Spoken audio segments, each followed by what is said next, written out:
هنجرب مع بعض النهارده عجينه البيتزا الجاهزه، وهنعملها في الاير فراير وكمان في الميكرويف، وهنشوف اي بيتزا فيهم اللي هتطلع احلى وانجح. العلبه فيها 3 من قواعد البيتزا، ومش شرط تشتري العجينه الجاهزه، لو بتحبي تعمليها في البيت براحتك. انا بس حبيت اجرب معاكم النهارده البيتزا في الميكرويف والقلايه الهوائيه وتشوفوا النتيجه بنفسكم، وهقول لكم رايي بصراحه. ولو اول مره تشوفيني ما تنسيش الاشتراك وتفعيل الجرس عشان يوصلك فيديوهاتي الجديده. هنعمل مع بعض اسرع صلصه بيتزا عملتها معاكم قبل كده في الفيديو بتاع بيتزا التوست في الميكرويف. الكميه دي هعملها تكفي عدد 3 بيتزا. 3 معالق صلصه، 3 معالق كاتشب، معلقه زيت زيتون، رشه توم باودر، رشه بصل باودر، رشه زعتر، ورشه صغيره من الملح. هدخلها الميكرويف دقيقتين، ولو كميه اقل من كده دخليها دقيقه واحده بس، وكده تبقى عملتي اسرع صوص بيتزا زي اللي بنشتريه جاهز من بره. هبدا بالبيتزا اللي هنعملها في الاير فراير. دهنت الشبكه زيت وحطيت واحده من البيتزا، بدات احط عليها صلصه البيتزا اللي عملناها وشويه جبنه موتزاريلا. وحطي بقى اي حاجه بتحبيها في البيتزا او اي حاجه عندك موجوده في التلاجة هتنفع. انا حطيت شويه شرايح بصل، فلفل الوان، زيتون، مشروم، وكنت عامله قطع ستريبس كده حطيتها عليهم. وهشغل القلايه 8 دقايق على درجه حراره 200 عشان تستوى الاول، ومش هحط الجبنه الموتزاريلا اللي على الوش دلوقتي. وهنا جبت طبق ينفع يدخل الميكرويف، وهحط عليها نفس الحاجات اللي حطيتها على البيتزا اللي في القلايه عشان نجرب نعملها في الميكرويف ونشوف النتيجه هتبقى ايه. البيتزا هنا عجينه طبعا فمحتاجه تسويه، فهضغط على زرار مكتوب عليه كومبي.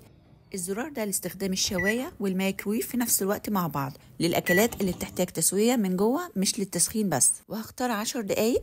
وفتحت على البيتزا اللي في القلايه عشان احط الجبنه الموتزاريلا بقى على الوش، وبحب جدا احط رشه زعتر ورشه بابريكا بالشكل ده.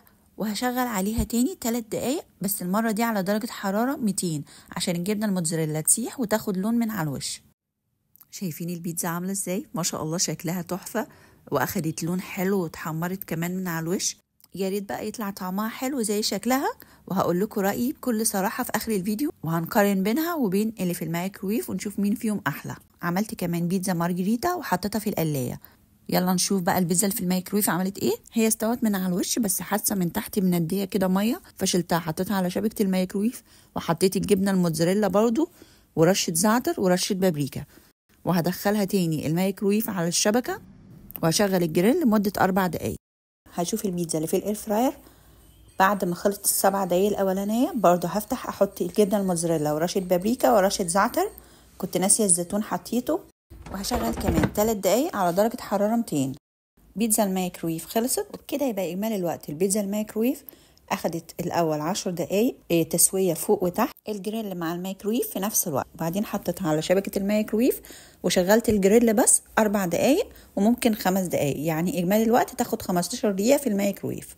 اما البيتزا في الاير فراير اخدت الاول 7 دقايق على درجه حراره 180 عشان تستوى الاول. وبعدين حطيت الجبنه الموتزاريلا على الوش، وشغلت كمان 3 دقايق على درجه حراره 200 عشان الجبنه تسيح وتاخد لون. ودلوقتي هقول لكم تقييمي للبيتزا في الاير فراير وفي الميكرويف، مين فيهم اللي طلعت احلى.